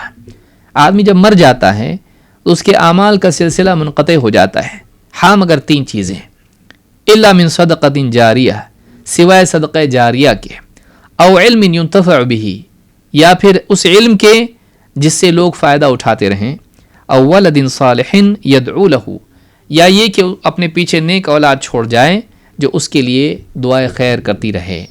امام مسلم نے کتاب الوصیہ میں اس کو ذکر کیا ہے، روایت کیا ہے، حدیث نمبر 1631. اس حدیث سے بات معلوم ہوتی ہے کہ انسان جب مر جاتا ہے تو اس کے اعمال کا سلسلہ منقطع ہو جاتا ہے، سوائے ان اعمال کے جن کی بنیاد وہ خود بنا ہو، جن کا سبب وہ بنا ہو، اور اس کے مرنے کے بعد بھی ان اعمال کا فائدہ باقی رہے. مثلا ایک آدمی ایک پیڑ اس نے لگا دیا اور وہ مر گیا، پیڑ کا سایہ اور اس کے پھل، لوگ مسافر آتے ہیں اس پیڑ کے سائے میں بیٹھتے ہیں اور آگے بڑھ جاتے ہیں اور اس کا پھل کھاتے ہیں، اپنی بھوک مٹاتے ہیں. تو اب وہ آدمی تو چلا گیا، لیکن چونکہ اس پیڑ کا سبب وہ شخص تھا، لہٰذا اس پھل کے کھانے یعنی لوگوں کی بھوک مٹانے اور لوگوں کو سایہ دینے کا ثواب اس کو مرنے کے بعد بھی ملتا رہے گا، کیونکہ نیکی اس کی ہے، وہ نہیں ہے لیکن نیکی تو اس کی ہے، تو اس کو ثواب ملے گا. تو اپنی موت سے پہلے اپنی زندگی میں ایسی نیکیاں کر لے کہ تیرے مرنے کے بعد بھی اس کا ثواب تجھ کو ملتا رہے. اور آخرت کی تیاری کر, زندگی کو زندگی کے لیے مت بنا, زندگی کو مرنے کے بعد کی زندگی کے لیے بنا, اس کا ذریعہ بنا. ایسے اعمال کر کہ تجھ کو آخرت میں کام آئیں, خصوصاً ایسی نیکیاں جو تیری زندگی کا بدل بن جائیں. تیری موت کے بعد بھی, تیرے نہ ہونے کے باوجود بھی نیکیاں تیری زندہ رہیں. تو مر جائے لیکن نیکی زندہ رہے. تو یہ جو چیز ہے یہ بہت بڑی عقل مندی ہے. لہٰذا آدمی نیکی کریں, عقل سے کریں, ایسی نیکیاں کریں کہ یہ مر جائے لیکن اس کے بعد ثواب ملتا رہے. کوئی کتاب آپ نے خریدی, کسی کو دے دی, اب وہ اس کا بیٹا پوتا پڑ رہے ہیں اس کتاب کو اور ان کی زندگی بن رہی ہے, آپ کو ثواب ملے گا. آپ نے کہیں نہ کہیں خیر میں اس کے لیے کوئی لائبریری بنوا دی, آپ نے کوئی مسجد تعمیر کروا دی, اس میں کچھ نہ کچھ حصہ لگا دیا, نسل در نسل لوگ عبادت کر رہے ہیں اور آپ کو ثواب مل رہا ہے, کیونکہ آپ کا عمل اور آپ کا مال اور آپ کی محنت اس میں لگی ہے. کسی نہ کسی اعتبار سے آپ کا بھی اس میں دخل ہے اس کام میں, تو وہ چیز باقی ہے, آپ چلے گئے آپ کو ثواب ملتا رہے گا. یا علم, یا پھر صدقہ جاریہ, یا مادی نفع ہو, یا علمی نفع ہو, دینی نفع ہو, یا پھر یہ کہ ایک شخص چھوڑ جائے اپنے بعد جو اور اشخاص پیدا کرتا رہے, یا کم از کم آپ کے لیے دعا کرتا رہے. او ولد صالح یدعو لہ, اولاد کی اچھی تربیت کریں کہ مرنے کے بعد وہ اس کے لیے دعا کرتی رہے. یہ ان دونوں سے بھی بڑھ کے ہے. کیوں؟ اس لیے کہ دعا سے ڈائریکٹ نجات ہے. نیکیاں قبول ہوں گی, رد بھی ہو سکتی ہیں, لیکن دعا سے ڈائریکٹ جنت ہے. نیکیاں تلیں گی گناہ کے بالمقابل, لیکن دعا اے اللہ مغفرت کر دے تو سیدھا مغفرت, تو ڈائریکٹ انجام ہے. تو یہ زیادہ اور اچھا ہے کہ اپنے بعد ایسے افراد چھوڑ جائے انسان جو اس کی تعلیم و تربیت کے نتیجے میں خود عمل کریں کہ اس کو بھی ملے, مزید یہ کہ وہ اس کی احسان مندی اور شکر گزاری کے طور پر اللہ تعالیٰ سے دعا کریں کہ اللہ اس کی مغفرت کر, اس کو جنت الفردوس نصیب فرما. آپ دیکھیے اس سے بڑھ کے اچیومنٹ کیا ہو سکتا ہے کہ دعا کرنے والے اپنے پیچھے چھوڑ جائے, اور خاص طور سے اولاد جس کا ایک رشتہ ہوتا ہے, تو ایسے لوگ اپنے پیچھے چھوڑے جو گڑ گڑا کے اللہ سے دعا کریں. تو یہ چیز جو ہے یہ اس سے بات معلوم ہوتی ہے کہ اپنی زندگی میں اپنے موت کے لیے کچھ کر لے. اللہ کے رسول صلی اللہ علیہ وسلم فرماتے ہیں اغتنم خمسا قبل خمس, غنیمت جان, قدر کر لے 5 چیزوں سے, 5 چیزوں کے ہونے سے پہلے 5 چیزوں کو غنیمت جان. کیا ہے وہ چیزیں؟ حیاتک قبل موتک, اپنی زندگی کو غنیمت جان, اس کی قدر کر موت آنے سے پہلے. زندگی میں صحیح کام کر لے, موت آنے والی ہے, اس سے پہلے کر, بعد میں پچھتائے گا, موقع نہیں ملے گا, مرنے سے پہلے ہی نیکیاں کر لے. وصحتک قبل سقمک, بیمار ہونے سے پہلے اپنی صحت کو غنیمت جان, یعنی اس کی قدر کر, اس کا صحیح استعمال کر. وفراغک قبل شغلک, وفراغک قبل شغلک, کہ اپنی مشغول ہو جانے, بزی ہو جانے سے پہلے اپنے فری ٹائم کی قدر کر. صبح سے شام تک واٹس ایپ, فیس بک, یہ وہ اول غول فلانی چیز کے پیچھے پڑا ہوا ہے, کچھ فائدہ نہیں اس کا. یوٹیوب دن بھر لگا ہے فضولیات میں. صحیح کام کر لے, اپنی فراغت کو غنیمت جان مشغول ہونے سے پہلے. وشبابک قبل حرمک, جوانی کو غنیمت جان بڑھاپے کے آنے سے پہلے. بہت سارے کام بڑھاپے میں نہیں کر پائے گا. بعض لوگ جو عمرے کے لیے, حج کے لیے جاتے ہیں, سوچتے کاش کہ ہم جوانی میں آ جاتے ہیں. کتنی تکلیف ہو رہی ہے ہم لوگوں کو, یہاں سے وہاں جاؤ, وہاں سے یہاں جاؤ, طواف اور سعی وغیرہ نہیں ہو پاتی ہے. تو جوانی میں نیکیاں کر لے, ٹالتا مت رہے, ریٹائرڈ ہو جاؤں گا, بیٹی کی شادی ہوگی, فلانی پورے دانت گر گئے, اب کرے گا. ٹھیک ہے, وہ بھی اچھی بات ہے, کم سے کم کر کے تو مر رہا ہے, لیکن اتنا مت ٹال کہ اس عمل کے اندر اتنی مشقت ہو جائے کہ لذت اس کی وہ نہیں مل پائے تجھ کو. تو جو ہے صحت کے دور میں, بڑھاپے کے آنے سے پہلے تو نیکیاں کر لے. وغناک قبل فقرک, اور فقر کے آنے سے پہلے اپنی غنا, مالداری کی قدر کر, خیر کے کاموں میں خرچ کر, اس سے پہلے کہ تیرا مال چلا جائے. کتنے لوگ, بہت سارے لوگ جانتے ہیں, ادھر انویسٹ کر دیا, ایسے بزنس میں انویسٹ کیا کہ وہ پھنسا ہوا ہے ایک دم. وہ شیر کے گلے میں سے نکالنا آسان ہے, لیکن وہ پیسہ واپس ملنا مشکل ہو گیا ہے, کتنے لوگوں نے کروڑوں سے لگا دیا مختلف بزنسوں میں، بند، سب ختم. تو ایسا وقت آ سکتا ہے، کبھی تصور کیا تھا؟ نہیں کیا تھا تصور کہ ایسا بھی وقت آ سکتا ہے کہ کچھ بھی نہیں ہمارے پاس. کتنے لوگ پریشان ہیں. اللہ رب العالمین ان کے لیے آسانی کا معاملہ فرمائے، ان کا مال ان کو مل جائے جنہوں نے بھی کہیں پھنسا ہوا مال ہے. لیکن بتایا گیا کہ غنا کو غنیمت جان، آج تیرے پاس پیسہ ہے، خیر کے کاموں میں تو خرچ کر سکتا ہے، کر لے، ٹالتا مت رہے، اور بڑھنے دو، جو کر سکتا کر لے. کل معلوم نہیں کیا ہو جائے کہ تیرا پیسہ پھنس جائے یا چلا جائے، ضائع ہو جائے. تجارتیں آگ لگ گئی، برباد ہو گئی ساری تجارت. کریں گے، اب کہاں ہے، تیرے پاس ہے ہی نہیں. تو کھونے سے پہلے موجود کی قدر کر اور اس کا صحیح استعمال کر. تو یہ حدیث ہم کو یہی سکھاتی ہے کہ اپنی زندگی میں انسان موت کے بعد کی تیاری کریں، کل نہ کرتا رہے، تسویف میں نہ جیے، سوفا انشاءاللہ آگے کرتا نہ رہے، بلکہ آج ہی جو کچھ کرنا ہے وہ کرے، تاکہ کل اس کے لیے جب واقعی وہ محتاج ہو تو اس وقت اس کو، یعنی اس کے پاس وہ چیز رہے جو اس نے زندگی میں آگے بھیجی تھی. میں سمجھتا وقت ہے تو ہم ایک حدیث کا کچھ حصہ دیکھ لیتے ہیں، اگر مکمل ہوگی تو بہت اچھی بات. حدیث نمبر 41، اپنی خواہشات کو شریعت کے تابع کرنا. اس کا عنوان یہ ہے کہ انسان کو چاہیے کہ اپنی چاہتوں کو، پسند کو اور ناپسند کو بھی وہ تابع کر دے شریعت کے. اپنی مرغوبات کو، اپنی شہوات کو، اپنی خواہشات کو وہ اس علم کے تابع کریں جو اللہ کے رسول صلی اللہ علیہ وسلم لے کر آئے ہیں. ابو محمد عبداللہ ابن عمرو ابن عاص عن ابی محمد عبداللہ ابن عمرو ابن العاص رضی اللہ عنہما قال قال رسول اللہ صلی اللہ علیہ وسلم لا يؤمن احدكم حتى يكون هواه تبعا لما جئت به. حدیث صحیح ورویناه فی کتاب الحجہ باسناد صحیح، یا ورویناه فی کتاب الحجہ باسناد صحیح. کہ ابو محمد عبداللہ ابن عمرو ابن عاص رضی اللہ تعالیٰ عنہما سے روایت فرماتے ہیں اللہ کے رسول صلی اللہ علیہ وسلم نے ارشاد فرمایا کہ تم میں سے کوئی شخص مومن نہیں ہو سکتا جب تک کہ اس کی خواہش اس چیز کے تابع نہ ہو جائے جسے لے کر میں آیا ہوں. یہ حدیث صحیح ہے، امام نووی کہتے ہیں، اور اسے ہم نے روایت کیا ہے کتاب الحجہ میں سے اور صحیح سند کے ساتھ.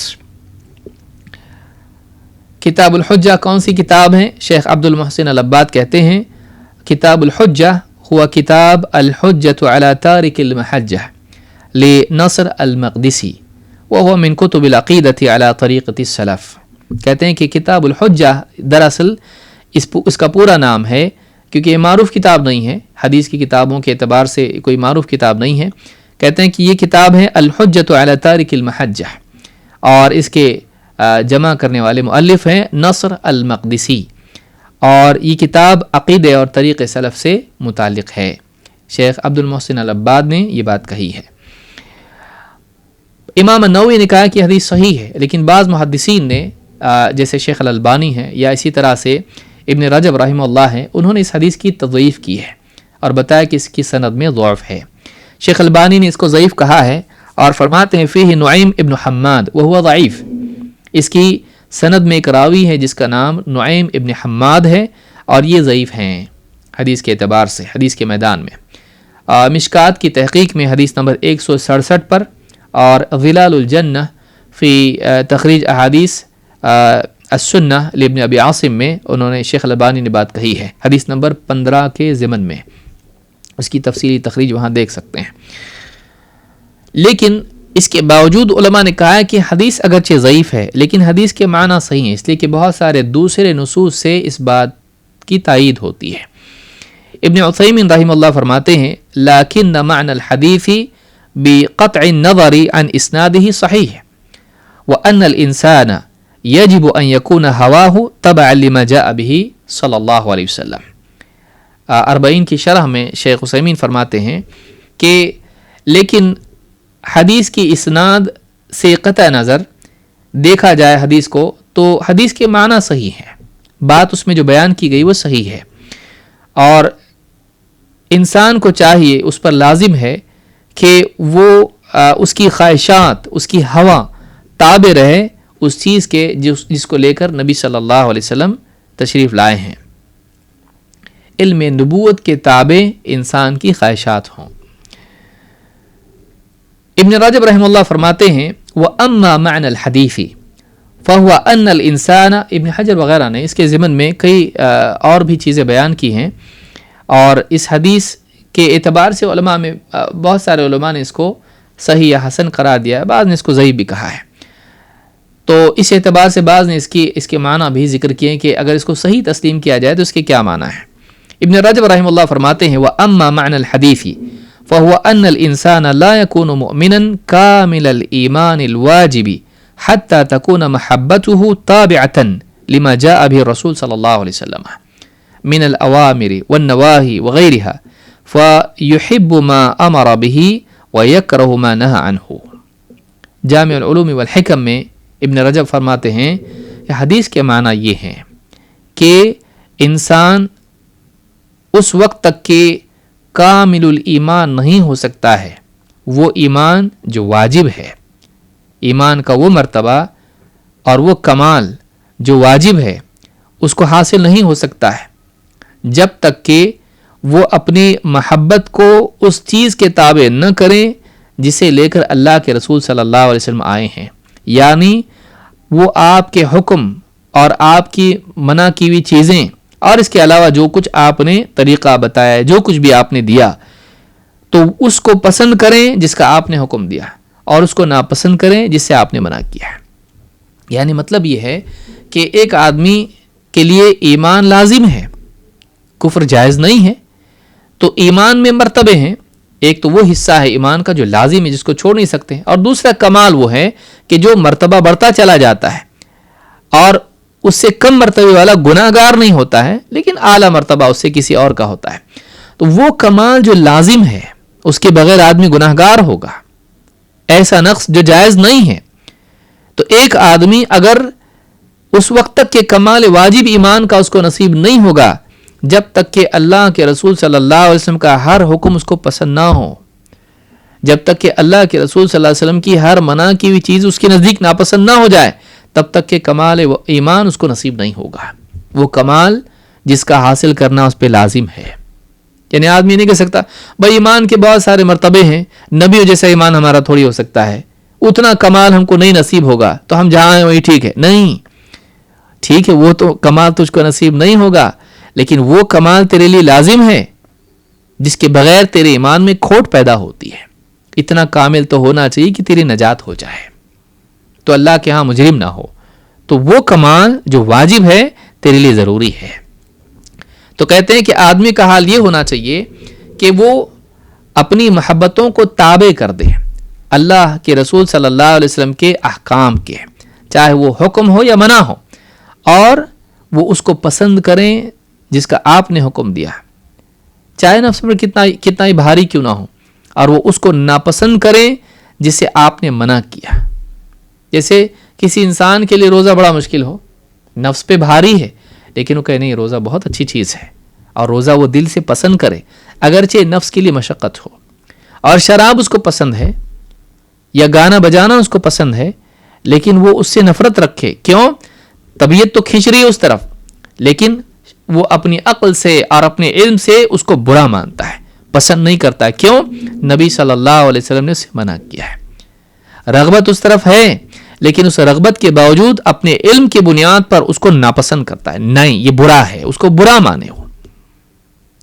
اور روزہ دل میں اس کے لیے یعنی پسند وہ ہے، لیکن دل میں یا جی اس کا جو ہے اس سے بھاگتا ہے، نفس اس سے بھاگتا ہے، لیکن پھر بھی کہے نہیں میں تجھ سے کرواؤں گا یہ عمل. کیوں؟ یہ اچھا ہے، کیونکہ نبی صلی اللہ علیہ وسلم نے، اللہ تعالیٰ نے اور رسول نے اس کا حکم دیا ہے. تو یہ بات اس حدیث کا مستفاد ہے. قرآن و سنت سے اس کی مزید تصدیق ہوتی ہے.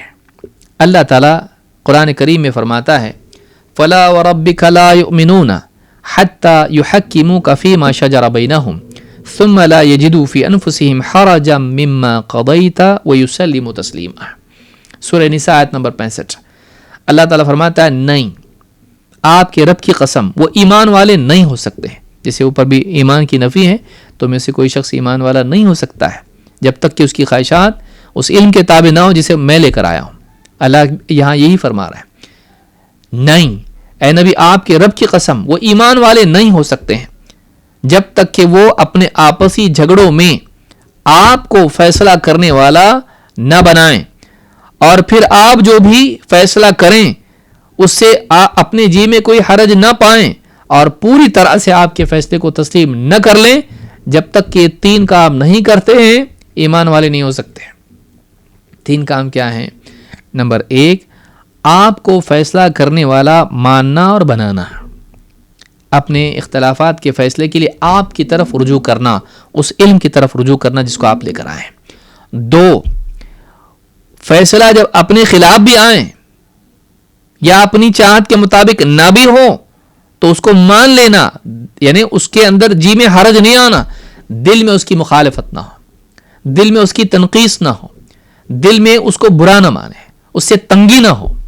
نمبر 3، وَيُسَلِّمُ تَسْلِيمًا ظَاهِرًا وَبَاطِنًا، اس کو پوری طرح تسلیم نہ کر لیں. جب تک کہ تسلیم نہ کریں ایمان والے نہیں ہو سکتے. ٹھیک ہے میں یہ تو مانوں گا، 20 روزے تو مانوں گا، 10 نہیں مانوں گا، نہیں، پورے 30 ماننے پڑیں گے، یا 29 کا مہینہ ہو، کچھ مانا کچھ نہیں مانا، نہیں، وہ یسلم پوری طرح اس کو تسلیم کریں. اور باہر سے مانا اندر سے نہیں مانا یہ بھی نہیں چلے گا، اندر سے مانا لیکن نفاذ نہیں کر رہا یہ بھی نہیں چلے گا. کہیں نہ کہیں ایمان کی کمزوری یا کھوٹ یا بالکل ایمان کی تباہی اس میں ہوگی. پوری طرح تسلیم کر لینا، ہر جزئی اس کی تسلیم کر لینا، اپنے طور پر لینا چھوڑنا نہیں، پورا لینا اس کو. وما آتاکم الرسول فخذوہ، اور صرف عملا نہیں لینا بلکہ اس کو تسلیم کرنا ظاہراً و باطناً. ویسلم تسلیما، پوری طرح اس کو مان لے، حکم کو بھی پورا مانے اور ظاہر و باطن میں پوری طرح اس کو تسلیم کر لے. جب تک یہ نہیں کرتے ایمان والے نہیں. اگر کوئی آدمی رسول کے فیصلے کو پسند نہ کرے کافر ہے. یہ کیا فیصلہ دے دیے؟ نہیں مجھے پسند نہیں دین میں، کافر ہے یہ آدمی. اگر دین کی کسی چیز کو پسند نہیں کرتا تو مومن نہیں ہے وہ. تو یہ بات یاد رکھنے کی ہے. ہاں اندر سے نفس اس کا مخالف ہو، اس کے فجر کی نماز کے لیے اٹھنا، دل کر سو جا کہاں نماز، لیکن اس کا دل بڑا نہیں نماز اللہ کا حکم ہے، اور اٹھ کے پڑھنے لگے، تو وہ طبعی جو کراہت ہے، جو جس کو آپ کراہت کہیں یا مخالفت کہیں، نفس کی طرف سے ہے. تو یہ تو یہ اس کے لیے ثواب کا ذریعہ ہے. یا جیسے مثلا انسان کا کوئی لگا ہوا ہے، اس کو گانے کا بہت شوق تھا، اب دل چاہ رہا کہ سن، لیکن پھر علم کہہ رہا نہیں. تو یہ جو داخلی جنگ ہے یہ برا نہیں ہے، ہاں اعلیٰ درجہ اطمینان ہے، لیکن پھر بھی جو اس کا علم، اس کا دل اس کی مخالفت کر رہا ہے اس کے نفس کی چاہتوں کی، تو نفس کے چاہنے سے وہ گناہگار نہیں ہوگا. اس کو اس نفس کو جیسے جانور کو اس کو تابع کر دیتے ہیں، باندھ دیتے ہیں، یا اس کو اس کے گلے میں جو ہے رسی ڈال کے اس کو گھسیٹتے ہیں، ویسے نفس کو گھسیٹنا پڑے گا، چاہے وہ مانے نہ مانے، وہ اس کا مکلف ہے.